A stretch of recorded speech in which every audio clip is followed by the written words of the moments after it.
Oh, it's connected.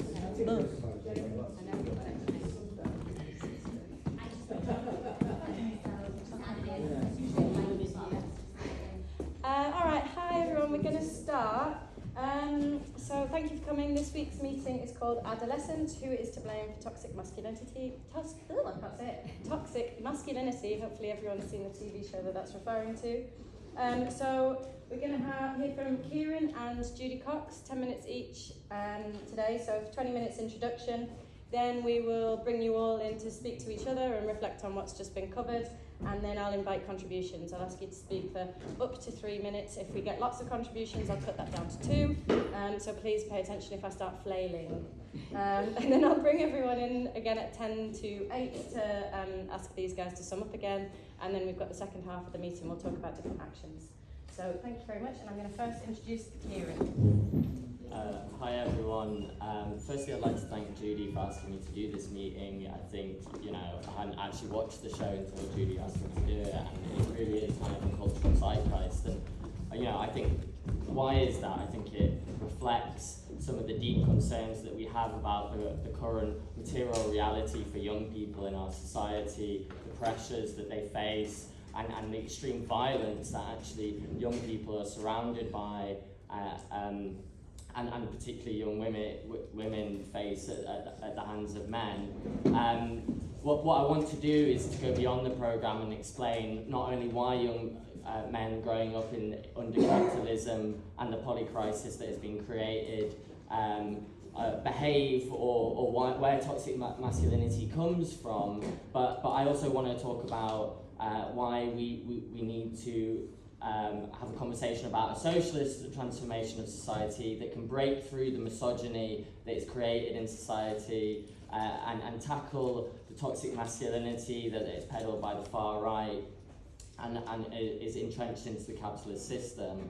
I think as socialists we have something unique to say about adolescence. I think from the stuff that I sent out in the reading, you can see people are trying to grapple with the phenomenon, but really I think there was a struggle to see about, to answer the questions of why something like this may happen. Firstly, I want to just give a bit of context. Adolescence is coming out in a period of time where we see a mass genocide in Gaza, where we see war in Ukraine, where we see austerity being used to justify and extend that war, the rattling of the sabres by those at the top. And then we also see the far right marching across Europe and the world. The AfD have been in Germany, have been reported to be win the biggest amount of votes if there was another election. Briefly on Adolescence, if you haven't seen it, it's the premises and the shock of the show is based around a 13-year-old boy who is being somewhat bullied or is facing some pressures, is isolated and is being called an incel which means involuntary celibate, by a peer of his who he then kills. And the pressures that he has faced is the premise is exploring about why or how such a horrific event could happen. I think it's really important to say that, when me and Judy were talking about this, what we want to get across is, even though we have to understand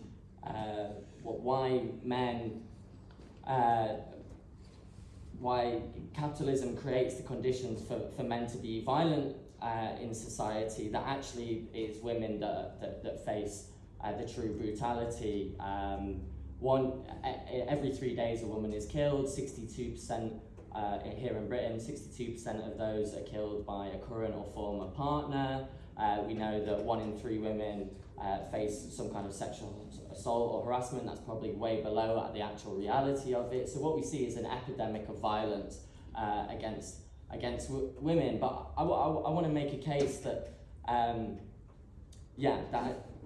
and I think I have to go back to what Sheila McGregor writes about in this book around biology is not our destiny, and argue that it is not built in and inherent that men are naturally violent to women. I think that the argument that is kind of being toted around adolescence, that boys will be boys, or that somehow we just have to educate men, fails to actually understand a true way of how we begin to fight back and take on the toxic masculinity that is embedded in society. And there's two real focuses that I want to talk about. Firstly, and these are to do with the way that men are socialised under society. Firstly, the socialisation through the family. We see this quite pointedly with the father, who is a working class father. He's unable to. He asked the question: if I'd only spent more time with my child, would that have stopped him from becoming violent? My father was violent for me, but I didn't hit my kid. He was asking these questions, and he was looking really at blame of the individual and of of himself, of the family unit. And I think as socialists, we look to an explanation of the isolation and atomization that the family unit creates under capitalism, that it is a force created by capitalism for the recreation of labour. That means that family units are forced together, but in doing so they are also forced to engage with capitalism, where they have to sell their labour to capital in order to survive under it, in order to shelter themselves, in order to provide, and in doing so they become atomized in their relationships between one another and also the children around their own children.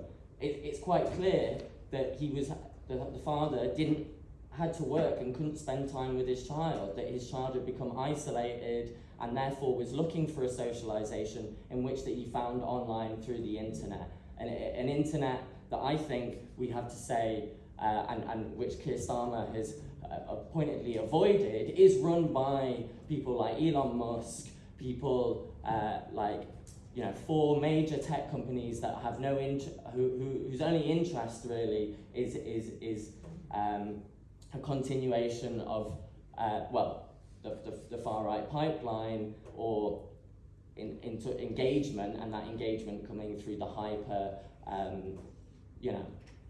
hyperfixation on pornography, hyperfixation on violence, and I think there's a question that I can't answer in the 10 minutes and I think needs to be explored, is like, why in 50 years of society has it gone from a total ban of all pornographic imagery and content to now it is flushed everywhere, it's one click away from everything. Your Coca-Cola is sold to you by a woman in a bikini. It is everywhere, all at once. And this child is trying to work out themselves, their isolation, their socialization, and their identity. They can't do it. Therefore, they look to the internet and they look to the role models on the internet. The second kind of aspect of socialization for young men comes under what we saw in the second episode around teachers, around schooling, and around civil society, where we see the state failing through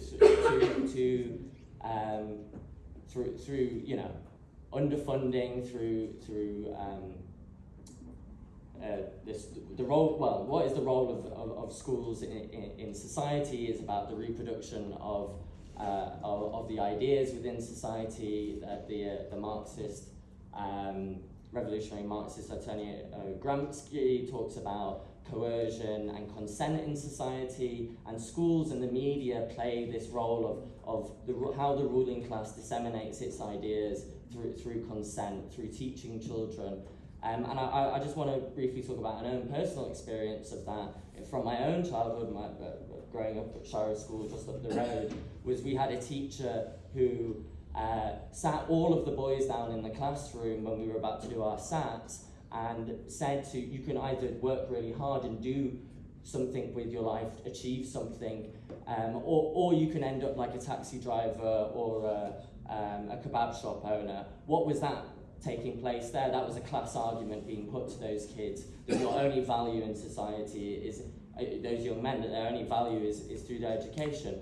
I think we have to be quite clear that schooling in Britain is massively violent towards kids, that kids are expelled and then left to rot, left to waste away, and this kind of violence is embedded and then is reproduced by the children around them. And there's no fault of the teachers, by the way.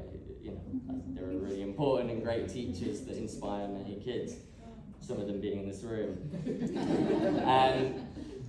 And look, for my last 30 seconds, there's so much I think that I was trying to cram into to this conversation, around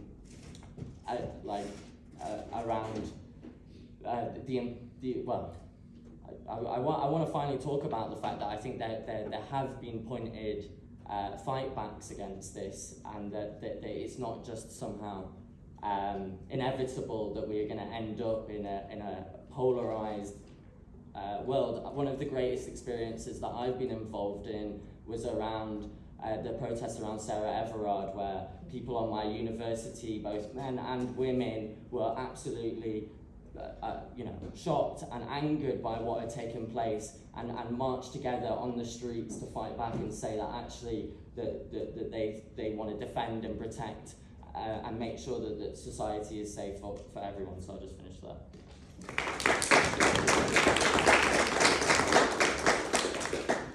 And Judy Cox, thank you very much.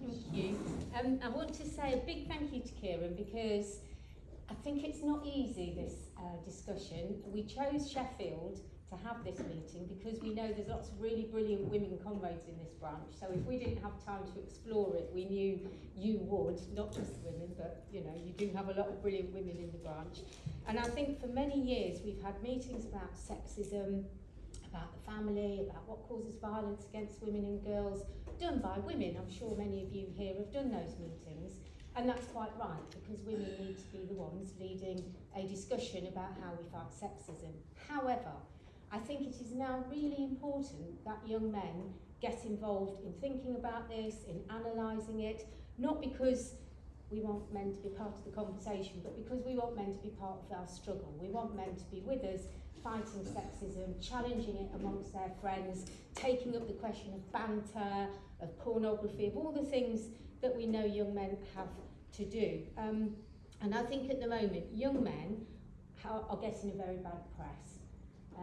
The statistics that come out that say now lots of young men are going to the right, while lots of young women are more liberal and more left-wing. Lots of young men are embracing the manosphere and Trumpist and Farage politics, whereas women are more progressive and generally on the right side. Now, you can be quite flippant about this, and I'm sure I have been, and said, well, what do you expect? Of course, women are now, girls are now outperforming boys, perhaps because we've pulled away some of the sexist stuff. And it's brilliant that young women are leading the Palestine marches, just as they led the Black Lives Matter marches.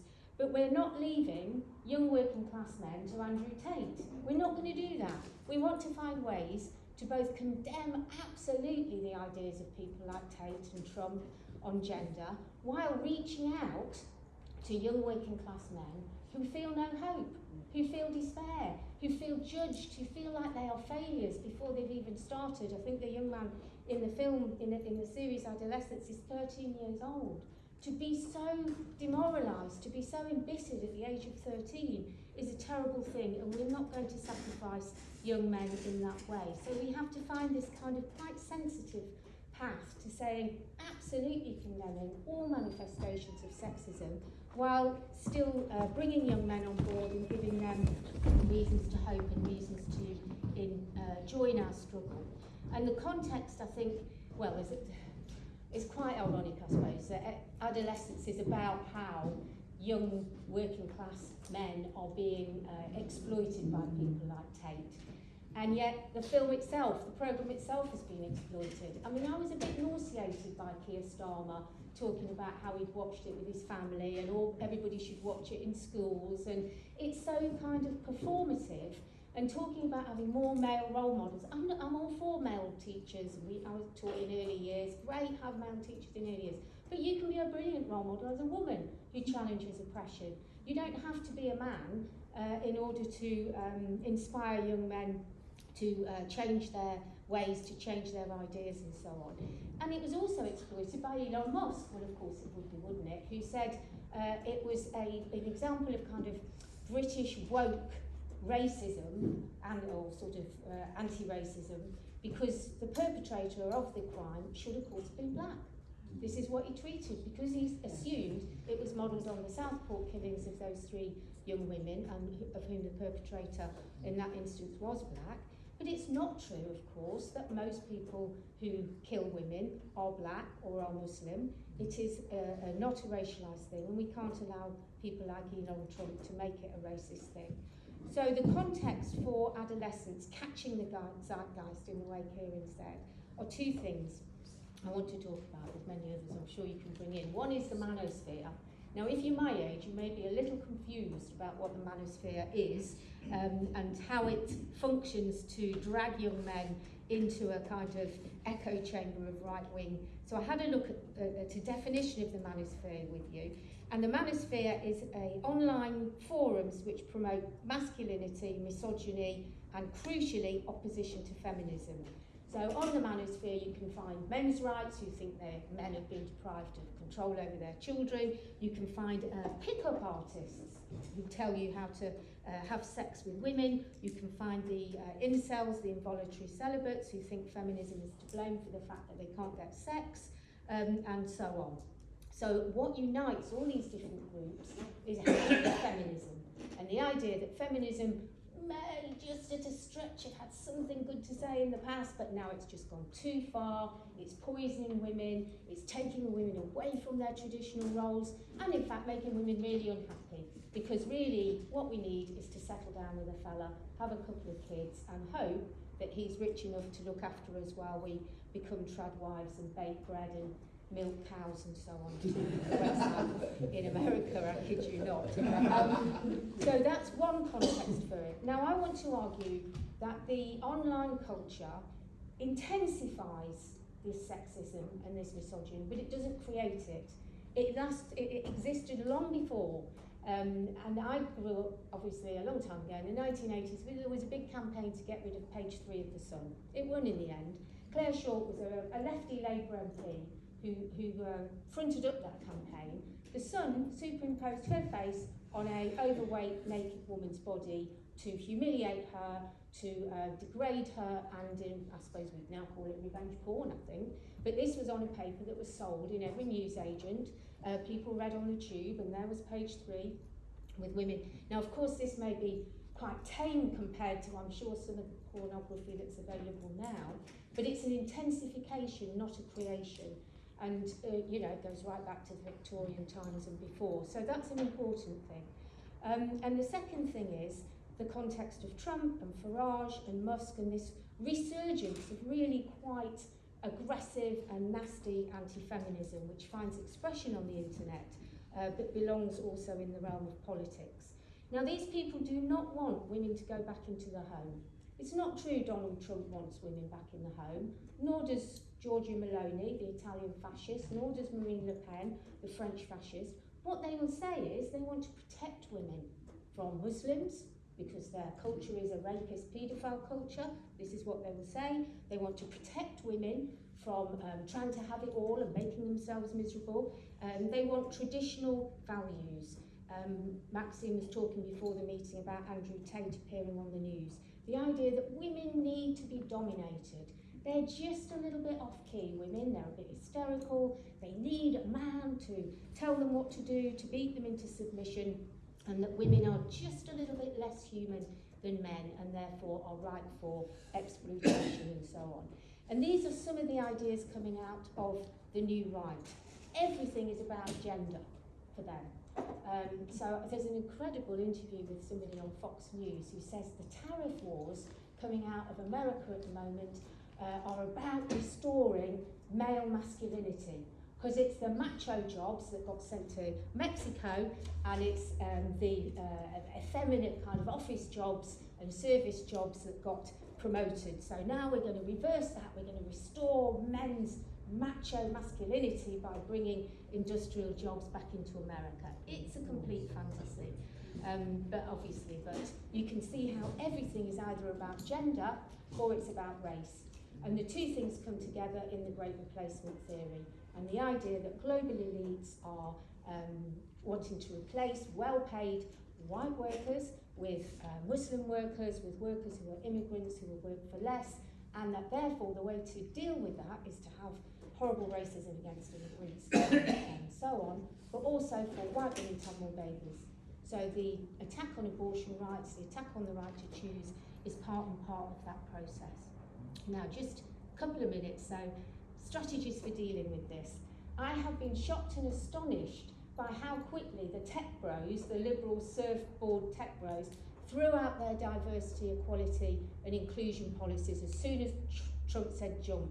And this whole idea that the Democrats lost because they were too woke is a nonsense. We want more woke if woke means challenging oppression. What we don't want is policies that put women in high places, and it's so that it's women who are passing the cuts and women who are attacking working class living standards, because that makes it harder for us to fight oppression. We want to challenge all sexism, but we want to fight to change things from below, not simply from above. And so the final point is this.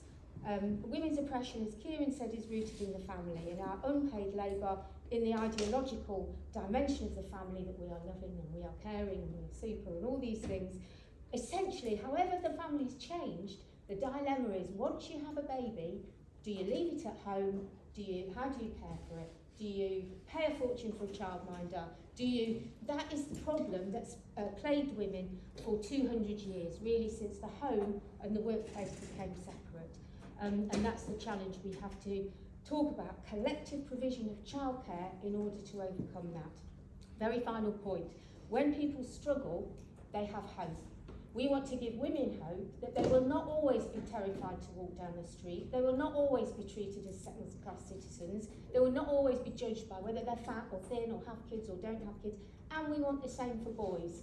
We want to give men hope that they will not grow up thinking they have to be the provider, and if they're not, they're a failure. That if they're bullied, they're a failure. That they have to live up to a macho stereotype. Because although we see class struggle as the method of liberation, socialism is about human liberation. It's about liberating the whole of human society from the prison of gender and the prison of sexism.